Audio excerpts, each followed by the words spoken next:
ನನ್ನ ಹೆಸರು ಸೃಷ್ಟಿಯುಳ್ಳಾಗಿ ನಾನು 8ನೇ ತರಗತಿಯಲ್ಲಿ ಓದುತ್ತಿದ್ದೇನೆ.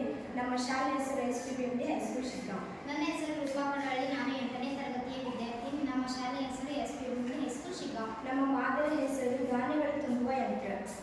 ಇದಕ್ಕೆ ಬಳಸಲಾಗುವ ಸಾಮಗ್ರಿಗಳು ಗಾಲಿಗಳು, ಪ್ಲಾಸ್ಟಿಕ್, ಕಸದ ತೊಟ್ಟಿ ಹಾಗೂ ಕಬ್ಬಿಣ ಸಳಿಗಳು, ಕಬ್ಬಿಣದ ಪ್ಲೇಟ್ಗಳು.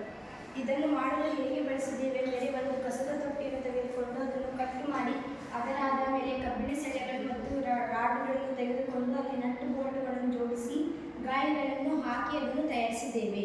ನನ್ನ ತಂದೆಯವರು ಹೊಲದಲ್ಲಿ ಬೆಳೆದಿರುವ ಧಾನ್ಯಗಳನ್ನು ತುಂಬಲು ಒಬ್ಬನೇ ಸಾಧ್ಯವಾಗುವುದರಿಂದ ಇದನ್ನು ನಾವು ತಯಾರಿಸುವ ಇದನ್ನು ಒಯ್ದು ಕಸದ ರಾಶಿಯ ಮುಂದೆ ಇಟ್ಟು ಇದನ್ನು ಹೀಗೆ ಮಾಡಿದಾಗ ಇದರಲ್ಲಿ ಧಾನ್ಯಗಳು ಹೋಗುತ್ತವೆ.